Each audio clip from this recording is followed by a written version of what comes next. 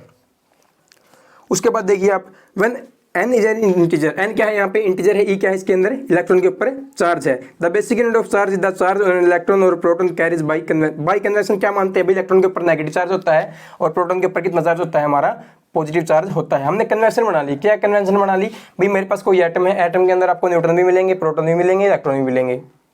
Electron के ऊपर कितना चार्ज मान लेते हैं हम भाई, माइनस का e चार्ज होता है। कितना होता है इलेक्ट्रॉन के ऊपर, माइनस का, ये कन्वेंशन बना ली हमने भाई, इलेक्ट्रॉन के ऊपर माइनस e चार्ज मान लेंगे और प्रोटॉन के ऊपर क्या मान लेंगे, पॉजिटिव e चार्ज मान लेंगे। क्या मान लेंगे, पॉजिटिव e चार्ज हम मानते हैं। क्यों, क्योंकि एटम जो होता है वो इलेक्ट्रिकली न्यूट्रल होता है। क्या होता है, एटम इलेक्ट्रिकली न्यूट्रल होता है।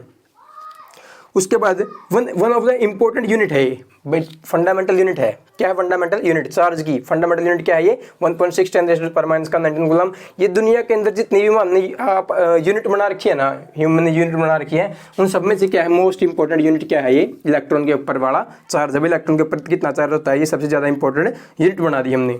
अब आप ये देखो, मेरे पास कोई आइटम है, मान लिया ये आइटम है, इसके ऊपर क्या होंगे, न्यूट्रॉन भी होंगे और इसके साथ इलेक्ट्रॉन भी होंगे।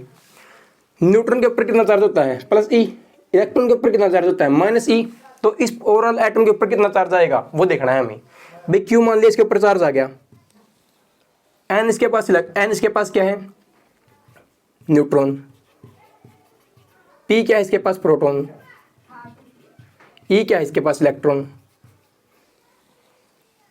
अगर मेरे पास 2 इलेक्ट्रॉन है तो चार्ज कितना होगा भाई, एक इलेक्ट्रॉन के ऊपर कितना चार्ज है, गुणा कर देंगे 2 से तो 2 इलेक्ट्रॉनों का चार्ज आ जाएगा। इसी तरह से मेरे पास मान लिया एक प्रोटॉन है, एक प्रोटॉन का अगर मेरे को चार्ज पता लग गया तो 2 प्रोटॉनों का निकाल सकता हूँ, 3 का निकाल सकता हूँ और n का भी निकाल सकता हूँ। मैंने क्या बताया, मेरे पास कोई एटम है, एटम में प्रोटॉन भी है, इलेक्ट्रॉन भी है, न्यूट्रॉन भी है। न्यूट्रॉन के ऊपर कोई चार्ज नहीं होता, प्रोटॉन के ऊपर प्लस e चार्ज होता है, इलेक्ट्रॉन के ऊपर माइनस e चार्ज होता है। आप ये मान के चलो भाई, मेरे पास क्या है, इलेक्ट्रॉन है, प्रोटॉन है और न्यूट्रॉन है, तो इसके ऊपर चार्ज कितना आएगा, इसके ऊपर चार्ज कितना आएगा, n × e। ये n गुणा e क्या लिखा है मैंने, भाई n मैंने मान लिया क्या, इसके ऊपर प्रोटॉन है, n क्या मान लिया मैंने, इसके ऊपर प्रोटॉन है, n1 मान लो, n1 n2 इक्वल हो जाएंगे, नहीं हो जाएंगे, इस बात से कोई मतलब नहीं है।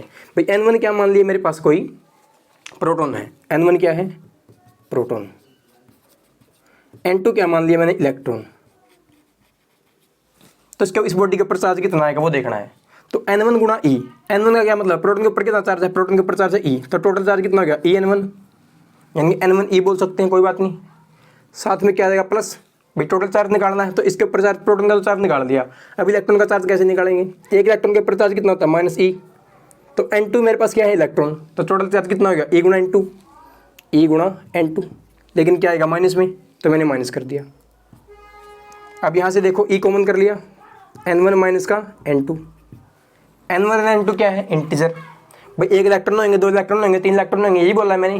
भाई एक इलेक्ट्रॉन दो इलेक्ट्रॉन में से इंटीजर घटाएंगे तो भी इंटीजर आता है, तो कहने का मतलब क्या है, यहाँ पे भी इंटीजर आएगा। तो ई गुणा में मैंने n1 माइनस n2 की वैल्यू रख दी n, n1 माइनस n2 की वैल्यू क्या रख दी n। भाई n क्या बताना चाह रहा हूँ मैं, यहाँ पे कुछ ना कुछ क्या आएगा मेरे पास है, इंटीजर आएगा, क्या आएगा, इंटीजर आएगा। तो किसी बॉडी के ऊपर चार्ज कितना हो सकता है, इंटीग्रल मल्टीपल हो सकता है, किसका इंटीग्रल मल्टीपल हो सकता है, basic unit of charge, fundamental unit of charge जो कि इलेक्ट्रॉन है उसका इंटीग्रल मल्टीपल हो सकता है। तो जैसे मैंने बताया 1.6 10⁻⁻⁻19 कूलम ये चार्ज हो सकता है, 2 गुणा 1.6 10⁻⁻⁻19 कूलम ये चार्ज हो सकता है। इसको सोल्व करेंगे तो क्या आएगा 3.2 10⁻⁻⁻19 कूलम ये चार्ज हो सकता है। और क्या चार्ज हो सकता है, 3 गुणा 10 की पावर -19 कूलम गुणा 1.6, तो इसको सोल्व करेंगे क्या आएगा 4.8 10⁻⁻⁻19 कूलम। ऐसे ऐसे क्या हो सकता है, किसी बॉडी के ऊपर चार्ज हो सकता है। तो जो क्वांटाइजेशन का काज है, जो क्वांटाइजेशन का काज है वो क्या है, वो क्वांटाइजेशन का चार्ज काज जो है, ये कारण ये है कि भाई दो बॉडी को जब आपस में रब करेंगे ना, रब करने के बाद जो इलेक्ट्रॉन ट्रांसफर होते हैं वो इंटीग्रल मल्टीपल की फॉर्म में होते हैं, इंटीग्रल मल्टीपल की फॉर्म में ट्रांसफर होते हैं इलेक्ट्रॉन। जब इलेक्ट्रॉन ही इंटीग्रल मल्टीपल की फॉर्म में ट्रांसफर हो रहे हैं तो सीधी सी बात, उनके अंदर पैदा होने वाला चार्ज, उनके अंदर जो चार्ज है वो भी क्या होगा, इंटीग्रल मल्टीपल की फॉर्म में ट्रांसफर होने वाला है। ये क्या था हमारा क्वांटाइजेशन ऑफ चार्ज था। इसके बाद वाले टॉपिक करेंगे नेक्स्ट वाले पार्ट के अंदर। ओके दोस्तों, अब क्या करने वाले हैं, न्यूमेरिकल करने वाले हैं क्वांटाइजेशन ऑफ चार्ज के ऊपर। भाई क्वांटाइजेशन ऑफ चार्ज क्या होता है, दोबारा से सुनो। क्वांटाइजेशन ऑफ चार्ज का सीधा सा मतलब होता है भाई कोई भी चीज़ डिस्क्रीट फॉर्म में है। कहने का मतलब क्या है, कोई भी चीज़ डिस्क्रीट फॉर्म में होने का मतलब क्या है, फिक्स अमाउंट के अंदर वो कोई चीज़ है ना, तो क्या बोल देंगे वो क्वांटाइजेशन के अंदर है, उसको बोलते हैं क्वांटाइजेशन। क्वांटाइजेशन ऑफ चार्ज का क्या मतलब है, किसी बॉडी के ऊपर चार्ज होगा ना, वो हमारे पास जो इलेक्ट्रॉन है, इलेक्ट्रॉन के चार्ज के इंटीग्रल मल्टीपल के फॉर्म में होगा। भाई एक इलेक्ट्रॉन के ऊपर चार्ज कितना होता है 1.6 10⁻⁻⁻19 कूलम, तो दो इलेक्ट्रॉन के ऊपर कितना आएगा, मतलब किसी बॉडी के ऊपर चार्ज कितना हो सकता है, 2 गुणा 1.6 10⁻⁻19 कूलम, 3 गुणा 1.6 10⁻⁻⁻19 कूलम, ऐसे ऐसे चार्ज चलता है। अब आओ उसके न्यूमेरिकल के ऊपर। अब मेरा क्वेश्चन ये है भाई किसी बॉडी के ऊपर क्या इतना चार्ज हो सकता है, इतना चार्ज हो सकता है। तो क्या मैं ये पूछना चाह रहा हूँ भाई इसके अंदर इलेक्ट्रॉन फिक्स अमाउंट के अंदर है, इसके अंदर इलेक्ट्रॉन ऐसे हैं क्या 1 2 3 4 5, या फिर इलेक्ट्रॉन ऐसे हैं 2.5, यानी कि कहने का मतलब 2.5 1.5 3.5 4.5 5.5, ऐसे इलेक्ट्रॉन अगर आते हैं मेरे पास, फ्रैक्शन में इलेक्ट्रॉन आते हैं तो बोलेंगे भी चार्ज नहीं हो सकता ये। अगर इलेक्ट्रॉन मेरे पास ऐसे आते हैं इंटीग्रल मल्टीपल की फॉर्म में, फिर बोलेंगे ये चार्ज हो सकता है। कैसे करेंगे, मैंने क्या बताया था, क्यू का फॉर्मूला क्या होता है, प्लस माइनस का N E, plus minus N E, plus minus को छोड़ दो एक बार, मेरे को यहाँ पे क्या निकालना, सिर्फ एन की वैल्यू से मतलब है मेरे को। तो क्या है ये, तो क्या की वैल्यू लिखो 8 × 10⁻⁻18 coulomb is equal to n e. E की वैल्यू क्या होती है, n × 1.6 10⁻⁻19 कूलम। इस साइड क्या है 8 × 10⁻⁻18 कूलम। अब इसके नीचे लेके आओ इसको, n की वैल्यू क्या आ जाएगी 8 × 10⁻⁻18 कूलम डिवाइड बाई 1.6 10⁻⁻19 कूलम। अब कूलम से कूलम कैंसिल हो गया, एक बार ऊपर जाके क्या हो जाएगी, प्लस हो जाएगी। कहने का मतलब क्या है, इसका पॉइंट हटाओ यहाँ से, ऊपर जाएगा 10, 8 से कैंसिल कर दिया, 8 × 8 8 2 16, 2 × 2 2 5 10। यहाँ पे क्या बच गया, ऊपर तो 5 बच गया, नीचे क्या है 10 की पावर माइनस का 19, ऊपर जाके प्लस का हो जाएगा, ऊपर क्या है साथ में 10 की पावर माइनस का 18।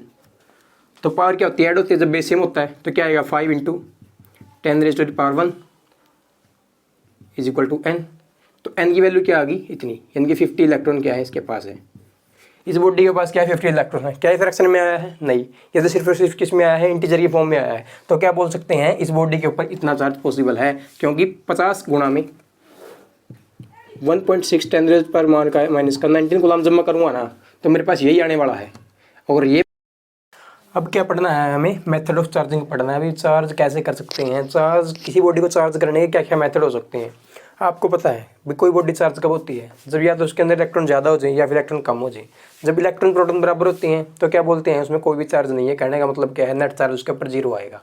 क्या आएगा, नेट चार्ज जीरो। जब उसके ऊपर इलेक्ट्रॉन ज़्यादा है यानी कि एक्सेस ऑफ इलेक्ट्रॉन है तो नेगेटिव चार्ज आएगा। और जब क्या है, डेफिशिएट है, इलेक्ट्रॉन डेफिशिएट है तो क्या बोल देंगे, उसके ऊपर पॉजिटिव चार्ज आएगा। अब देखो यहाँ पे इसके अंदर 3 मेथड होते हैं। पहला मेथड है charging by conduction, charging by induction, charging by friction. 1 by 1 पढ़ना पहले क्या दे रखा है इसके अंदर, चार्जिंग बाय कंडक्शन। कंडक्शन का क्या मतलब है, दो बॉडी को आपस में कॉन्टैक्ट में लेना है। दो बॉडी को आपस में कॉन्टैक्ट में लेके क्या करेंगे, इन दोनों को चार्ज करके दिखाएंगे। कैसे चार्ज होती है वो देखो। सबसे पहले मैंने क्या ले लिया, कोई नेगेटिव चार्ज बॉडी ले ली। क्या ले ली, कोई नेगेटिव चार्ज बॉडी ले ली। साथ में क्या ले लिया, न्यूट्रल बॉडी ले ली। यहाँ पे तो क्या है, मेरे पास है न्यूट्रल बॉडी है। यहाँ पे क्या है, नेगेटिव चार्ज बॉडी है। यहाँ पे पॉजिटिव, यहाँ पे न्यूट्रल, यहाँ पे नेगेटिव। अब मैंने बताया था आपको इलेक्ट्रिसिटी वाले चैप्टर के अंदर क्या बताया था भाई, कोई भी चीज़ हायर पोटेंशियल से लोअर पोटेंशियल की तरफ जाती है, हायर पोटेंशियल से लोअर पोटेंशियल की तरफ जाती है। अब यहाँ पे इलेक्ट्रॉन ज़्यादा है, यहाँ पे इलेक्ट्रॉन है ही नहीं, है तो पॉजिटिव चार्ज नेगेटिव चार्ज बराबर है यहाँ पे, लेकिन क्या है ये न्यूट्रल है। तो क्या करेंगे, इलेक्ट्रॉन अपना यहाँ पे ट्रांसफर कर देंगे। यानी कि यहाँ पे तो एक्सेस ऑफ इलेक्ट्रॉन है, एक्सेस ऑफ इलेक्ट्रॉन, तो यहाँ के इलेक्ट्रॉन यहाँ पे ट्रांसफर हो जाएंगे। तो उसके ऊपर क्या चार्ज आ जाएगा, यहाँ के ऊपर क्या चार्ज आ जाएगा, नेगेटिव चार्ज आ जाएगा। और इसके ऊपर नेगेटिव चार्ज पहले ही था तो क्या हो जाएंगे, यहाँ पे ये न्यूट्रल था, ये इसके ऊपर नेगेटिव चार्ज है। दोबारा देखो, एक बार दोबारा चलाइए हम कुछ।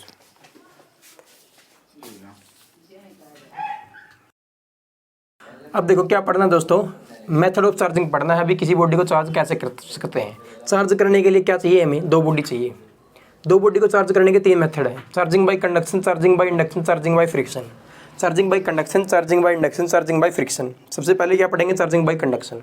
चार्जिंग बाय कंडक्शन का सीधा सा मतलब होता है भाई 2 बॉडी को आपस में कॉन्टैक्ट में लेके आना है। कॉन्टैक्ट में लेके आके क्या करवा के दिखाएंगे, इनको चार्ज करके दिखाएंगे भी चार्ज कैसे होंगे। मैंने क्या ले लिया, पहले ये नेगेटिव चार्ज बॉडी ले ली। क्या ये नेगेटिव चार्ज बॉडी है, ये मेरे पास न्यूट्रल बॉडी है। अब ये क्या करेगा, इसके पास मैं लेके आऊँगा, इसको दोनों को आपस में कॉन्टैक्ट में ले आया, ऐसे हो जाएगा, कॉन्टैक्ट में ले आया तो ये न्यूट्रल बॉडी है। अब यहाँ के इलेक्ट्रॉन यहाँ पे ट्रांसफर करना शुरू कर देंगे भाई, क्यों यहाँ पे क्या है, एक्सेस ऑफ चार्ज है, एक्सेस ऑफ नेगेटिव चार्ज है तो क्या करना शुरू कर देता है, वो फ्लो करना शुरू कर देता है जहाँ पे एक्सेस ऑफ नेगेटिव चार्ज नहीं है। यहाँ पे तो एक्सेस ऑफ नेगेटिव चार्ज है, यहाँ पे एक्सेस ऑफ नेगेटिव चार्ज नहीं है। तो कोई भी चीज़ हायर पोटेंशियल से लोअर पोटेंशियल की तरफ फॉलो करती है, ये इलेक्ट्रिसिटी वाले चैप्टर के अंदर बता चुका हूँ। तो यहाँ पे एक्सेस है, यहाँ पे एक्सेस नहीं है, तो यहाँ के इलेक्ट्रॉन यहाँ पे ट्रांसफर कर देंगे, यहाँ पे ट्रांसफर कर देंगे। यहाँ पे ट्रांसफर करके तो इसके ऊपर नेगेटिव चार्ज था पहले ही, सारा का सारा ट्रांसफर नहीं करता ये कुछ चार्ज को क्या कर देता है, इसमें ट्रांसफर कर देता है। मान लिया कुछ चार्ज यहाँ पे ट्रांसफर कर दिया और नेगेटिव चार्ज ट्रांसफर किया तो नेगेटिव चार्ज इस बॉडी के ऊपर आ गया।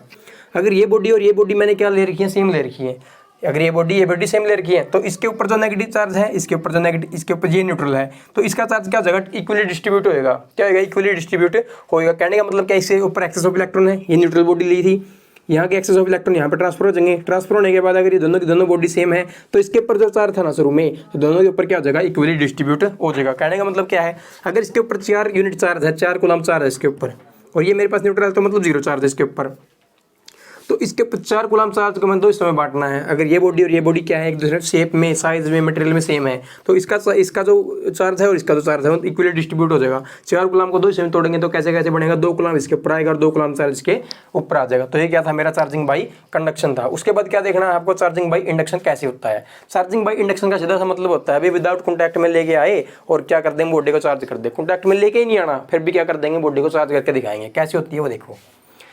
मान लिया मैंने क्या ले ली, नेगेटिव चार्ज बॉडी ले ली। क्या ले ली, नेगेटिव चार्ज बॉडी ले ली। साथ में क्या ले ली, न्यूट्रल बॉडी ले ली। ये न्यूट्रल बॉडी है, ये बॉडी मेरे पास अलग है, ये बॉडी ए, ये बॉडी बी, ये मेरे पास नेगेटिव चार्ज वाली बॉडी है। सबसे पहले देखो, ये नेगेटिव चार्ज वाली बॉडी को मैं इसके पास लेके आऊँगा, न्यूट्रल बॉडी को लेके आऊँगा। न्यूट्रल बॉडी है मेरे पास, ये ए, इसके पास लेके आऊँ तो इसके अंदर क्या है, positive charge negative charge equal amount के अंदर है। चार्ज तो है लेकिन क्या है, नेट चार्ज नहीं है। कहने का मतलब पॉजिटिव चार्ज नेगेटिव चार्ज इसके ऊपर क्या है, बराबर अमाउंट के अंदर है। तो ये नेगेटिव चार्ज इसको क्या कर देगा, इंड्यूस कर देगा। क्या कर देगा, इसको इंड्यूस कर देगा। इंड्यूस करने का मतलब क्या है, इस एंड के ऊपर तो ये पॉजिटिव चार्ज बना देगा और इसके ऊपर नेगेटिव चार्ज बना देगा। तो नेगेटिव चार्ज क्या करता है, इसके पॉजिटिव चार्ज को अट्रैक्ट कर लेगा, तो इस एंड के ऊपर क्या आ जाएगा, पॉजिटिव चार्ज आ जाएगा। इस एंड के ऊपर ऑटोमेटिक क्या चला जाएगा, उतना ही नेगेटिव चार्ज इंड्यूस हो जाएगा। अब मैं क्या ले आया, दूसरी बॉडी को ले आया, दूसरी बॉडी को ले आया कॉन्टैक्ट में। कॉन्टैक्ट में लेके आने के बाद अब ये भी क्या है, न्यूट्रल है। अब ये क्या कर देगा, यहाँ पे तो क्या है, एक्सेस ऑफ इलेक्ट्रॉन है, यहाँ पे तो एक्सेस ऑफ इलेक्ट्रॉन है, लेकिन यहाँ पे एक्सेस ऑफ इलेक्ट्रॉन नहीं है। तो ये क्या कर देगा, अपने इलेक्ट्रॉनों को यहाँ पे ट्रांसफर कर देगा। यहाँ पे इलेक्ट्रॉनों को ट्रांसफर कर दिया तो ये क्या हो जाएगी, इसको मैंने हटा लिया। अब ये तो पॉजिटिव चार्ज है, पहले तो मैंने लगा के रखा था तो क्या था, यहाँ पे पॉजिटिव चार्ज नेगेटिव चार्ज बन गया था। यहाँ पे नेगेटिव चार्ज की एक्सेस है तो ये नेगेटिव चार्ज क्या कर देगा, इसमें ट्रांसफर कर देगा। अब मैंने इसको हटा लिया, नेगेटिव चार्ज तो इसमें आ गया और पॉजिटिव चार्ज इसमें आ गया, नेगेटिव चार्ज तो इसमें आ गया और पॉजिटिव चार्ज इसमें आ गया, और ये बॉडी मेरे पास न्यूट्रल पहले की पहले ही थी। दोबारा सुनो भाई, चार्जिंग बाय इंडक्शन के अंदर क्या होता है, हम चार्ज को इंड्यूस करते हैं। चार्ज को इंड्यूस करवाने का क्या मतलब है, अगर मैं पॉजिटिव चार्ज हूँ और वहाँ पे कोई न्यूट्रल बॉडी रखी है तो मैं क्या कर दूंगा, इस वाले फेस की, जो मेरे बिल्कुल साइड वाला फेस है उसके ऊपर क्या कर दूंगा, मेरा अपोजिट चार्ज वहाँ पे लेके आ जाऊंगा, इंड्यूस करवा दूंगा उसको। तो उसको बोलते हैं चार्जिंग बाय इंडक्शन। कहने का मतलब एक तरह से पोलराइज करवा दिया। क्या करवा दिया, पोलराइज करवा दिया। मेरे ऊपर अगर नेगेटिव चार्ज है ना तो इस एंड के ऊपर मैं पॉजिटिव चार्ज बना दूंगा, और इसके ऊपर पॉजिटिव आ गया ना तो इसके अपोजिट क्या आएगा, वहाँ पे नेगेटिव चार्ज आएगा।